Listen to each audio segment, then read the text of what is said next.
With threats to our nation waiting around every corner, adaptability is more important than ever. When conditions change without notice, quick strategic thinking is crucial. And with obstacles consistently impending, determination is essential in overcoming them. It's this willingness, decisiveness, and resilience that sets Marines apart. With our fighting spirit, we don't just fight battles, we win them. Marines are the constant our nation counts on to fight the unknown. And through adaptable problem solving, we do just that.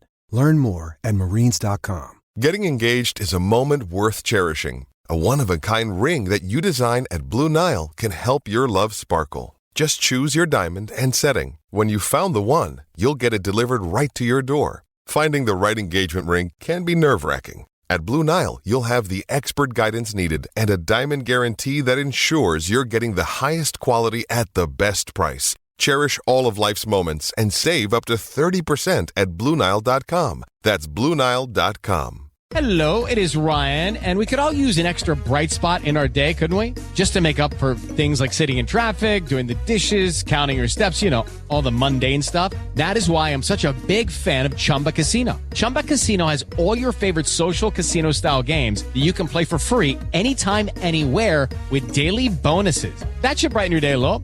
Actually, a lot. So sign up now at ChumbaCasino.com. That's ChumbaCasino.com. No purchase necessary. VGW Group. Void where prohibited by law. See terms and conditions. 18+.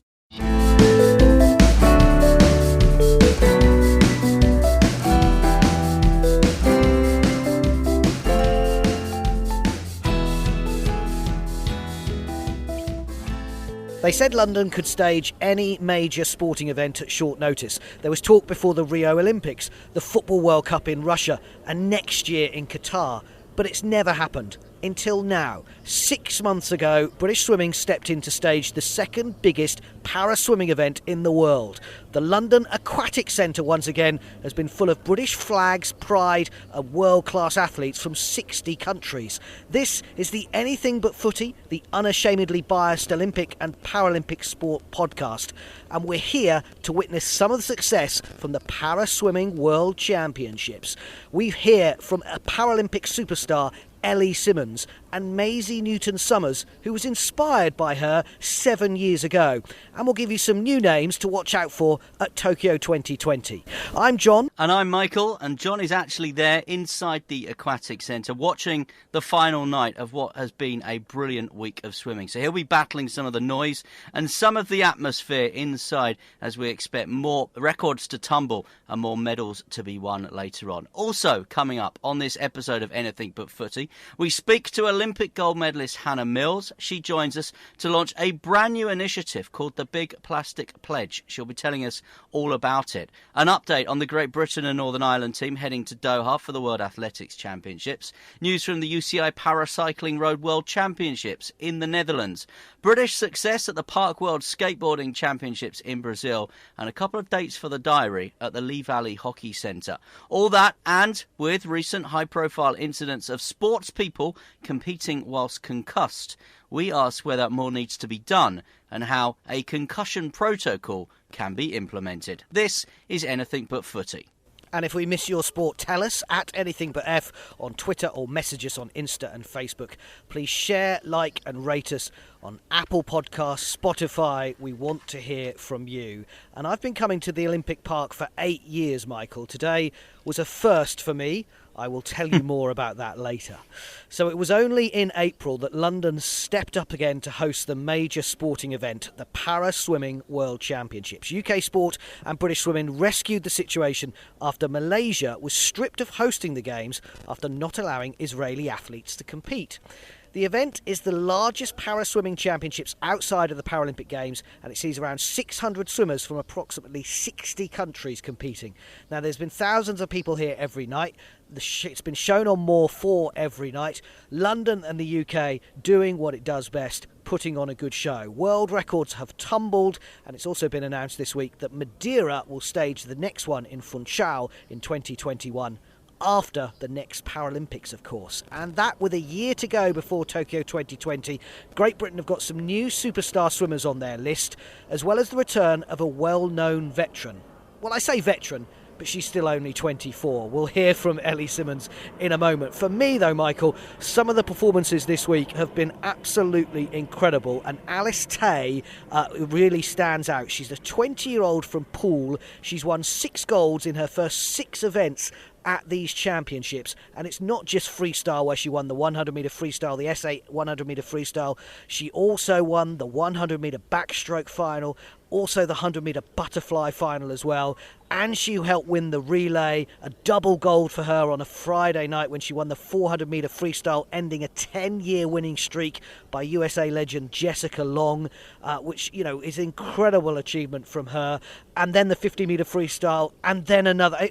It goes on and on and on, and it's nice to see, Michael, some new names coming through ahead of Tokyo 2020. Yeah, up to 39 medals on the medal table ahead of the penultimate night for Great Britain. And it's just been a phenomenal success for the home swimmers in the pool. 11 medals in total on the first night, including a 1-2-3 in the men's S14 200 metres freestyle for Rhys Dunn, Tom Hamer and Jordan Catchpole. 9 medals on night 2, 6 medals on the third night, 4 medals on the fourth night, medals again, including 2 for Alice Tay on the fifth night. And then, as I said, more medals on the 6th night, the penultimate night, taking Great Britain's tally up to 39. And I have to say, you know, with all due respect to people like Rhys Dunn and Tom Hamer and Jordan Catchpole and Stephen Clegg, who have all picked up medals, it's all about the girls, isn't it? The medal tally for the British women at this championships has been absolutely phenomenal. And I put that down to the one person that you mentioned. And I think it's a legacy from London 2012, and it's a legacy from the success and the personality of Ellie Simmonds. Yeah, absolutely. Bethany Firth, for example, the backstroke 100 metre champion in the S14 category. Lewis Fiddis, the women's SB 1400 metre breaststroke final champion. Rebecca Redfern had to wait 4 days to get into competitive action, and she stormed to victory in the 100 metre breaststroke final in the SB 13 category. So many names that you will maybe not know at the moment, but you may know going into Tokyo and hopefully after Tokyo. But as you rightly say, Michael, one of the biggest names is 24-year-old Ellie Simmonds, and she's had another great week. Remember, she had a year off, but wanted to return to the sport that she became famous for in Beijing in 2008 as a 13-year-old, and she was in tears earlier this week after she won a bronze in the 400 metre freestyle final behind a world record from Yang Jian of China. And Ellie won this bronze in Rio, so shows that she's on course again for Tokyo 2020. And then this evening in this final event, final night of action, as you say, we're here at the London Aquatic Centre in a really noisy atmosphere and a great British atmosphere. She won, in her words, a surprise bronze medal in the 100 metre breaststroke, and I caught up with her afterwards. So shocked about that, to get bronze medal in 100 breast in an event that it's just a fun event for me, and to get 2 PBs in one day, personal best in the morning, personal best tonight, I'm just literally so happy. And so I'm not, it's not really hitting. After my 400 free I was quite emotional, but for this one I'm just not really thinking about it. Because you said it was for fun, didn't you? Yeah, it's just a fun meet. So to come away with a bronze, literally, I can't believe it. And what about you had a year off? You're back now with the plans for Tokyo, so still full steam ahead for that? Oh yeah, definitely. Full steam ahead towards Tokyo. I'm going to have a break now and celebrate the achievements with my team tonight, and watch my team, enjoy my medal ceremony, relax, have a break, go on holiday, and then get ready full steam ahead towards Tokyo. And a quick word on the team. I mean, Alice Tay has caught the eye with 6 golds already, but, brilliant performance from British swimming. Oh, absolutely amazing performance from British swimming. We're all from a buzz, and we're all starting. My teammate Susanna Hex is swimming now, which is absolutely amazing. Brock Winston. Alice Ty's doing amazing. Tully, everyone, it's just absolutely incredible. And finally, what's it like being back in this pool? Oh, I love it. This is my pool that I train in every day, and to get a medal and to get him performing in front of the home crowd, it's why we do it, I wake up at 5:30 in the morning and train, and for moments like this when you do personal bests. That's Ellie Simmonds talking to John. We are at the Aquatic Centre tonight for the final evening of the World IPC Swimming World Championships. And what an event, as we've already said, it's been. Fantastic success, not just in the pool as well, with all those medals being won for the British swimmers, but just a success of the staging of the event tonight as well. And obviously you're there and you're seeing just how well organised it's all been. Oh, it's great to see the British flags back in the Olympic Park. As I said, we've been coming here for 7 or 8 years, and you can never recapture 2012, but boy do we put on a good show. And the noise in that thing, as you heard with that interview, you kind of have to yell. And I think what's interesting is not to forget, as you said earlier, the power of 2012. People like Ellie Simmonds really inspired, particularly 17-year-old Maisie Summers-Newton, who was just 10 years of age in 2012, and she came here and watched Ellie. Now, she absolutely raised the roof this week with a world record breaking performance in the women's SM6 200 metre individual medley final. She, shaved 0.7 off her existing record. An incredible performance. Ellie Simmonds was back in 4th in that race. And she then grabbed 2nd tonight in the 100 metre breaststroke in a new European record, behind another world record from the Chinese. I'm really happy with it. To finish off with the week like that is amazing. What it's like swimming in this pool where you were here, of course, 7 years ago? Yeah, it's amazing. I think when I first got here on Monday I was a bit shocked, but as the week's gone on I've really enjoyed it, so yeah. And it gives you hope for Tokyo next year? Yeah, definitely. I like to have confidence, and this has given me loads of confidence, so definitely. Well, many congratulations, well done. Thank you. And Michael, what I really like about the British swimmers is that it's really interesting because they're disappointed when they don't win. Maisie was not greatly happy with her silver medal. And actually, a mention for Jessica Jane Applegate, the London 2012 gold medalist, and 3 medals in Rio, a couple of silver and bronze. She broke the championship record in the heats of the women's S1400 metres butterfly earlier, but only finished 2nd in the finals tonight. And she was actually in tears afterwards. She'd won a gold already this week in the relay, but it shows just how successful British swimming are. And I think, you've mentioned it before, it just needs a bit more coverage. We need to be shouting about the success of these swimmers. Yeah, you look at someone like Alice Tay, who we mentioned right at the start, 6 gold medals across the week. There was a 4th place finish for her as well on the penultimate night. She lost one. Yes, in the 200 metres individual medley in the S8 category. But, that is just some achievement. 6 gold medals. She should, I wonder whether she will be, on the shortlist for Sports Personality of the Year, because, 6 gold medals at any World Championship in any sport is phenomenal. Now, I've been coming to the Olympic Park since the end of 2011, as I say, and it's sometimes felt like my second home.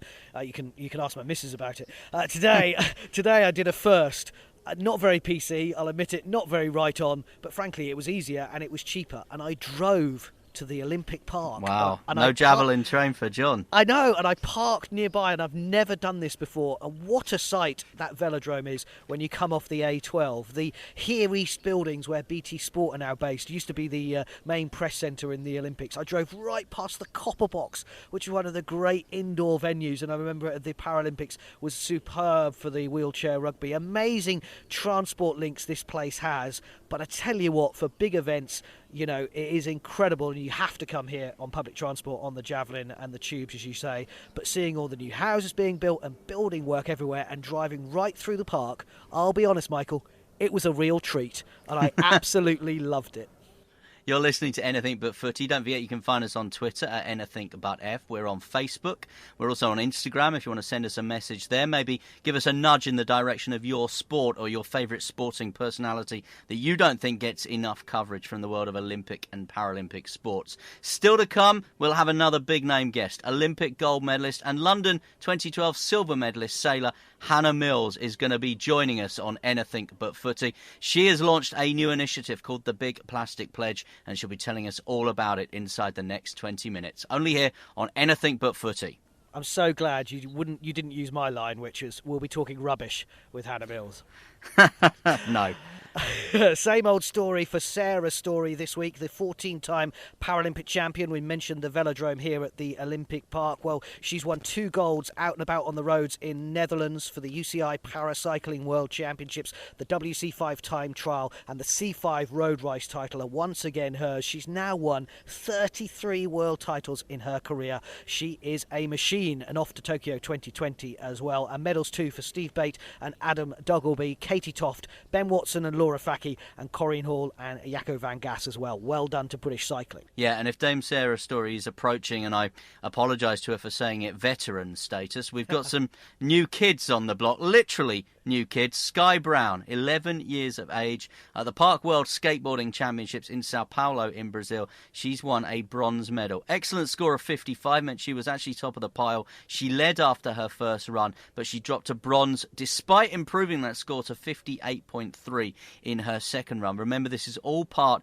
of the seasonal qualification now for Tokyo 2020, where skateboarding is making its debut, and Sky Brown is hoping to be part of Team GB. She's aiming to become Britain's youngest ever Olympian. Now, to put you on the spot, Michael, if I was to ask you your favourite or one of your favourite Olympic sports? Difficult one. I've got a lot of Olympic sports I like, obviously track and field, swimming.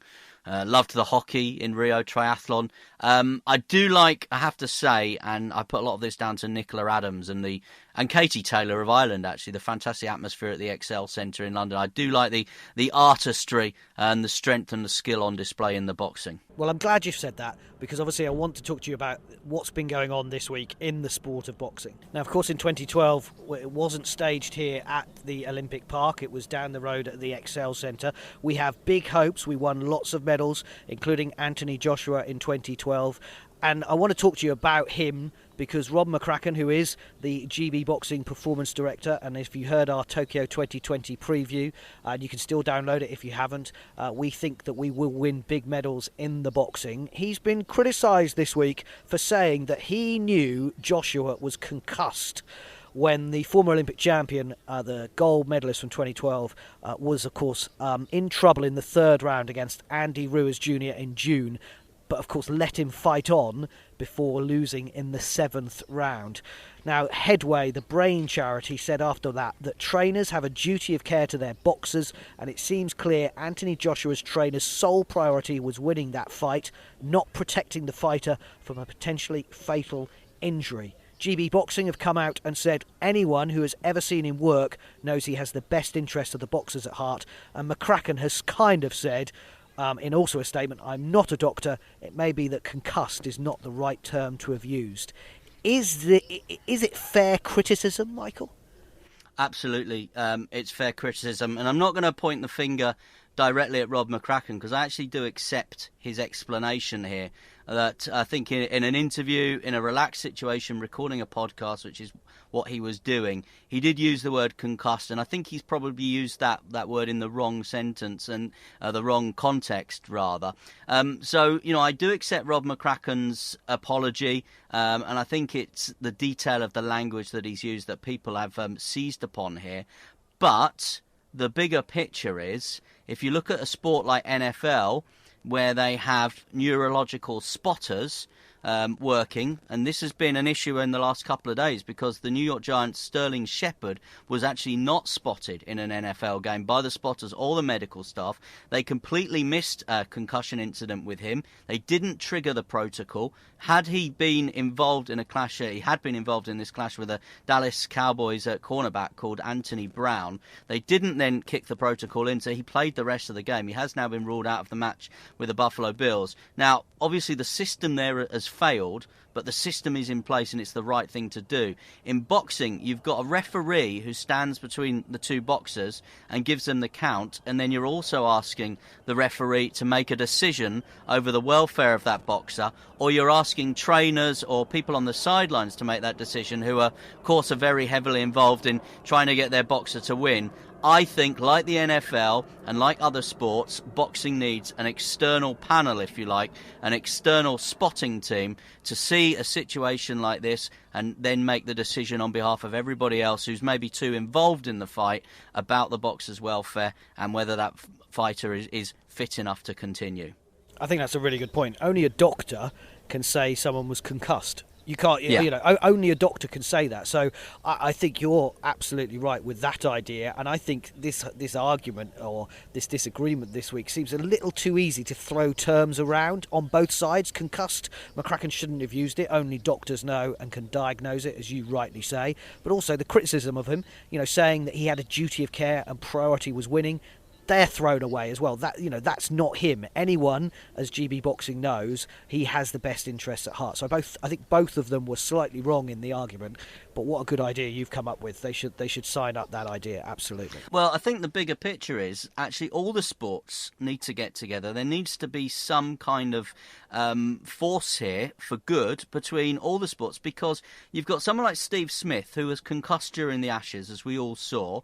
Cricket Australia have absolutely no protocols over concussion. So Steve Smith, as far as Cricket Australia were concerned, could theoretically have played in that next Test match. Obviously, in the end, they ruled him out. Now, the ECB, the English and Welsh Cricket Board, actually their protocol is you should have a minimum 6 days rest if you're concussed in a match. FIFA have a protocol, World Rugby have a protocol, British horse racing have a protocol. In boxing, the protocols change depending on who's organising the fight. Some of them it's 28 days, others it's 45 days rest after a knockout. Why these sports can't get together, obviously with the medical people, and come up with a catch-all solution to this, I do not know. It seems to me that it would be a very, very simple thing to do, that across all professional sport and all amateur sport and in all these major sporting events that we talk about, if concussion is going to be an issue, that all the sports sign up, if you like, to one rule of thumb. Yeah, you're right about World Rugby. Of course, the Rugby World Cup up and coming, and it's going to be massive for the next 6 weeks for England, Scotland, Wales and Ireland and the likes. And I think you're right, the focus has to be the right focus. And if they can all join together and get it right, then maybe that's what they should be doing. This is Anything But Footy, the unashamedly Olympic and Paralympic podcast, and we are tonight in the Olympic Park in London, remembering how windy it is and also how many planes fly over it as well. Seagulls. Fortunately, I haven't been taken out yet by one of those. Obviously, the Olympic Stadium behind me, the home of West Ham now, was the home of Super Saturday, where, of course, British athletics had one of its greatest nights. And, of course, British athletics preparing for the World Championships in Doha, Michael. Yeah, and there's been an update to that original team of 72, which was announced by British athletics to represent Great Britain and Northern Ireland at the World Championships in Doha. Jasmine Sawyers is in now. She was invited by the IAAF, and British athletics having accepted that invite, so she now goes into the team. She was 1 centimetre short of an automatic qualification distance.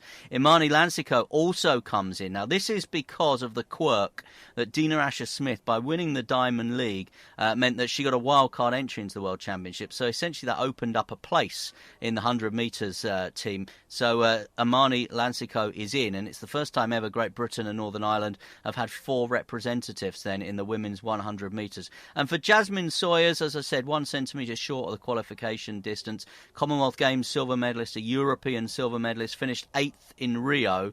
I think it's probably the right thing to do for British athletics, because she is one of those athletes, and we've spoken at length about this before, she's one of those athletes that I think on her day could potentially head towards the medals. I know there's been lots of other people that were maybe invited by the IAAF that British athletics haven't taken up the invite. I understand a lot of those decisions because, for example, you're not necessarily going to take the 41st best steeplechaser in the world. And that's the point. So Amelia Stricker, who is a shot putter, said on Twitter, "I'm heartbroken knowing I'm in the top 32 in the world, but my invite wasn't accepted. Time to get ready for 2020. She didn't get the qualifying mark, a bit like Jasmine Sawyer, but British athletics said, no, you're not going, even though she had an invite from the IAAF. And the same, you mentioned steeplechase, the same as Phil Norman, 3,000 metres. He says gutted is an understatement. He missed the qualifying time by a few hundredths of a second. I suppose, Michael, the IAAF obviously want as many athletes there as they can, but actually this doesn't help. If you don't get the qualifying mark that British athletics have set, then why invite athletes that just missed out? And I suppose that's the difficulty, that Jasmine Sawyer is going, and congratulations to her, and I'm really pleased for her, but she just missed out, but she's going. But a couple of other people who just missed out are not going. And I don't know whether you saw on Twitter this week, one of Britain's gold medal stories from Sydney 20 years ago was all about Jonathan Edwards. Yeah. Yep. And it recalled how in 1988 he was 23rd at the Olympics. It didn't qualify for 1992, was the favourite in Atlanta and got silver, and then finally won gold in Sydney. And sometimes you think, well, surely some people have got to go on a journey and got to be allowed time to develop, rather than, are they going to win a medal in Doha or Tokyo? Okay, it's not worth them going. Yeah, very different times though. Remember, in the late 80s and early 90s, it was pre-lottery funding. So I have a certain amount of sympathy that this is public money that's being spent. British athletics obviously have commercial income as well as public money, but essentially, it's our money, and they have to make a decision. They can't take everyone, and clearly the decision was made that Jasmine Sawyers, as someone that's won, medals at top level competition, and someone that's been in an Olympic final, was worth taking because potentially could do the business out in Doha. And talking of doing the business, London 2012 silver medalist and Rio 2016 sailing champion Hannah Mills has been putting her off-season to good use by launching a brand new initiative. It's called the Big Plastic Pledge, and she wants to use the power of sport, backed by the IOC, to encourage people to take up to 3 pledges to help reduce the consumption of single-use plastic. And she told Anything But Footy why she felt compelled to get involved. Hey guys, I'm Hannah Mills, Olympic gold medal winning sailor from Rio 2016. The Big Plastic Pledge is a global movement which unites the whole of the sporting community to tackle single-use plastic pollution in sport.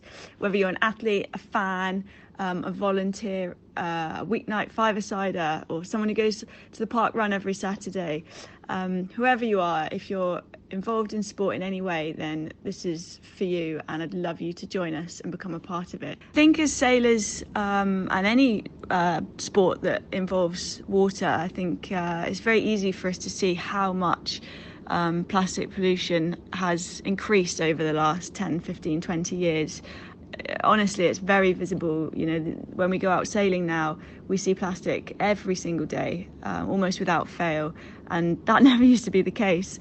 The beaches, the marinas, there's just so much more plastic everywhere, and it's almost like a never-ending tidal flow of plastic coming to the shore.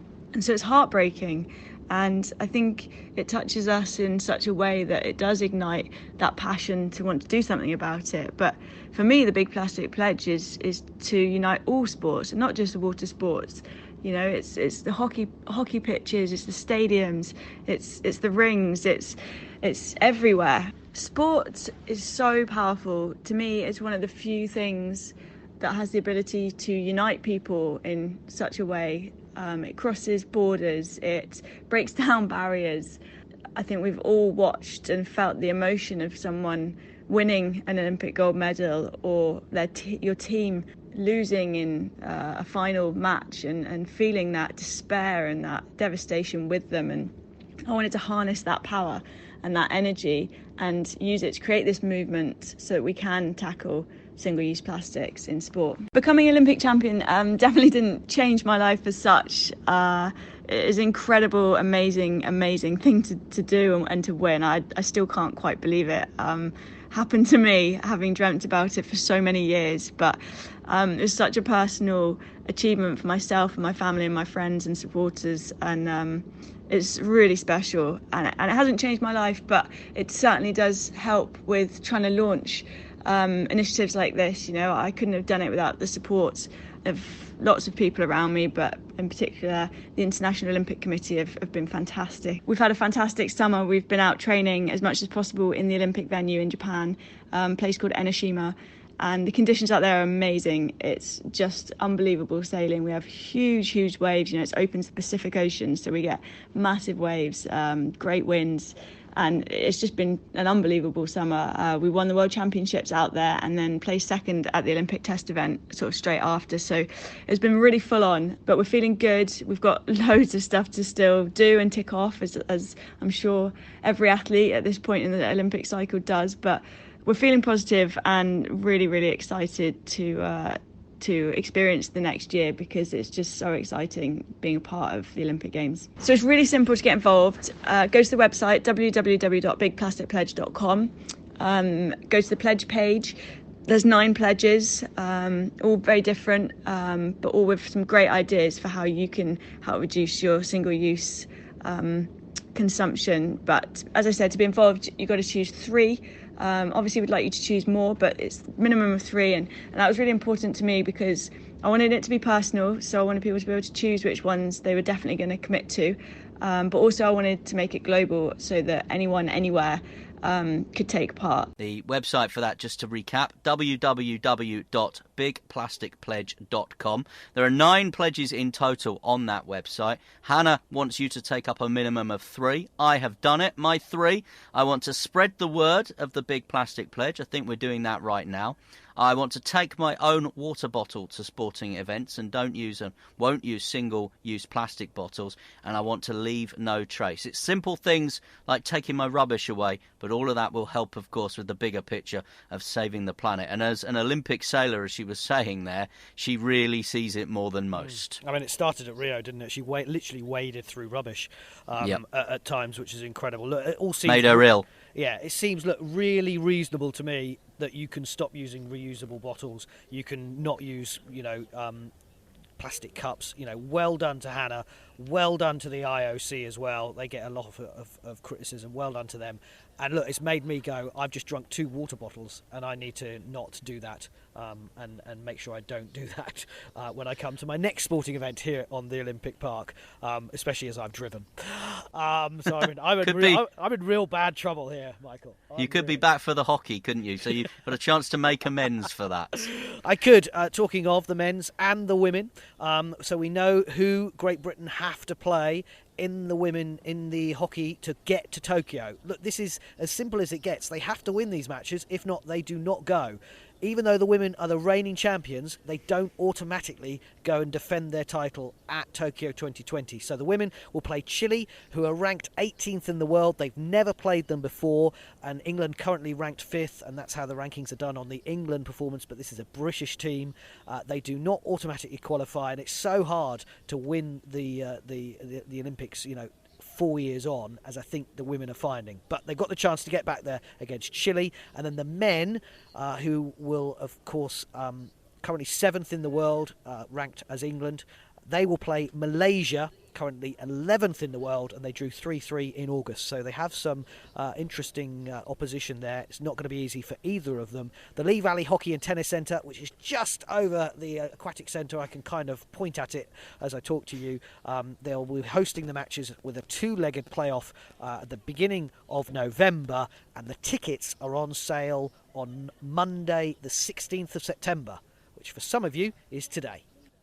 He's pointing at it. In golf, the Solheim Cup was held over the weekend at Glen Eagles. The captain of Europe was Katrina Matthew, who you might recall was, of course, one of those history-making golfers in Rio when golf returned to the Olympic Games. And congratulations to Katrina Matthew and her Europe team. They did it the hard way, but they have beaten the USA 14.5 points to 13.5 points. They won their final 3 singles matches to seal that victory, and one of her wildcard picks, Suzanne Petterson, sunk the winning putt with some fantastic drama at Glen Eagles. Katrina Matthew described it all as unbelievable.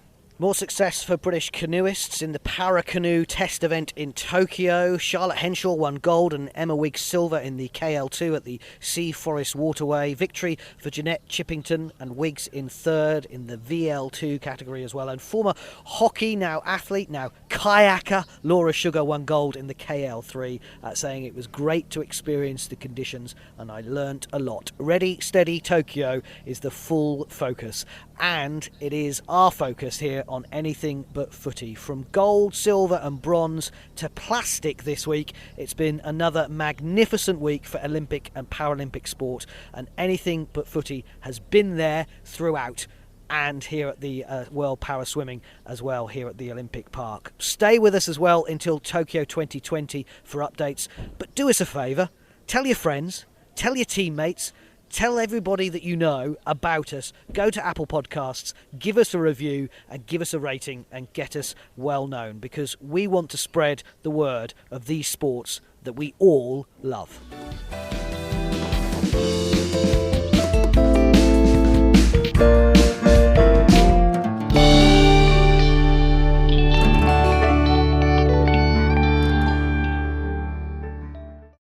Sports Social Podcast Network. Lucky Land Casino, asking people, what's the weirdest place you've gotten lucky? Lucky? In line at the deli, I guess? Aha, in my dentist's office. More than once, actually. Do I have to say? Yes, you do. In the car before my kids' PTA meeting. Really? Yes. Excuse me, what's the weirdest place you've gotten lucky? I never win and tell. Well, there you have it. You can get lucky anywhere, playing at LuckyLandSlots.com. Play for free right now. Are you feeling lucky? No purchase necessary. Void where prohibited by law. 18+. Terms and conditions apply. See website for details.